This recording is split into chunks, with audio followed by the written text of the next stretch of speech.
Tally Hall is great, and they write good lyrics too, but they can't write haikus. Okay, well they probably could if they tried, but their song Haiku tells us otherwise. If you don't know what a haiku is, it's a form of poetry composed of 3 lines following the syllabic structure 5-7-5. For example, I have been trying to write a haiku for you, some things I just can't do. And with that, the very first line of Haiku is a failed haiku about how our main character can't write a haiku.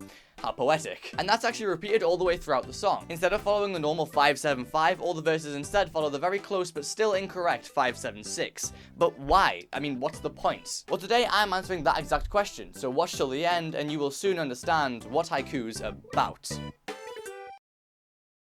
So we know the first verse of Haiku is a broken haiku. And to understand this, we first need to understand haikus. Haikus are almost always about love, because that's what they were traditionally made for, to communicate romance. And this song was written by Rob Cantor, the suave fellow who writes heterophonic tunes of How Love Bites. And that's exactly the answer. Love. In this song, our main character is trying to express their love in the form of a haiku. But the whole point is that they can't, and that's used metaphorically as an insight into our character's inability to express their feelings. Them not being able to write a haiku is synonymous with them not being able to put their feelings into words. And so knowing this, we can go back to see the irony of the line, some things I just can't do. This line is 6 syllables long and is the reason that the haiku is broken in the first place. So if they hadn't said that they weren't able to write a haiku, they would have been able to write a haiku. It's a paradoxical, self-fulfilling prophecy. But at the same time, it really does seem like our main character is trying to talk about their feelings. He's been trying to get it right all night, but still fails at the very last line. And as the song progresses, they start to pretend to care less and less about writing a good haiku. And it all begins with the line, I'm through, which is our main character clearly expressing their frustration about not being able to write a good haiku. And just a few lines later, they start to talk about how they were never really bothered anyways. I've never thought much of formulaic verse anyway, doesn't follow any kind of syllabic structure anywhere near like a haiku. And this is the first line in the song to be so rebellious. And that's also why one of the audience members shouts, "Get off the stage," after this bit. It's because they were so wrong.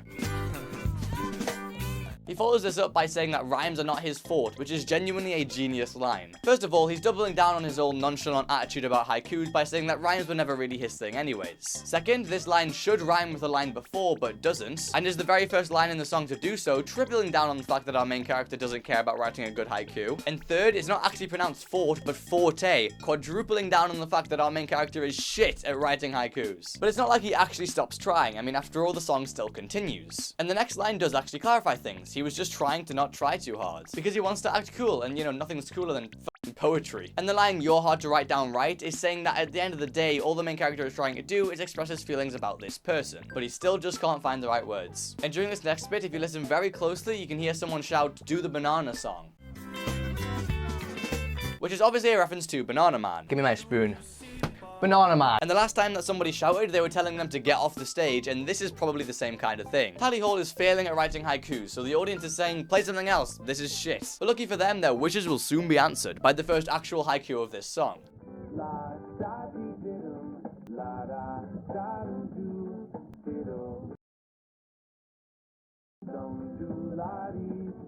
So yeah, that's sufficient. He technically did write a haiku for you. This haiku is basically saying that the whole point was never actually to write a haiku, because he just wrote one, but it doesn't fucking mean shit. Why am I swearing so much? I gotta chill out. But in his frustration of not being able to say what he wants to say, he just says nonsense. And then he kind of throws a dig at this love interest by saying that at least I tried, and saying that he's working harder than her in the relationship. So I don't know where that came from, but it's a thing. And in the final lines, he says that words don't work like Webster said, which is referring to the Merriam-Webster dictionary. And this is our main character saying that words don't always mean what they're meant to. The dictionary can tell you the definition of a word, but when someone uses it, it might mean something different, especially in relationships. Maybe this is a hint to one of the earlier lines. But yeah, that's Haiku, a surprisingly clever song, and also kind of underrated if you ask me, even though everybody says that. But yeah, I hope you enjoyed. Have a good day, subscribe, and I'll see you in the next one. Goodbye.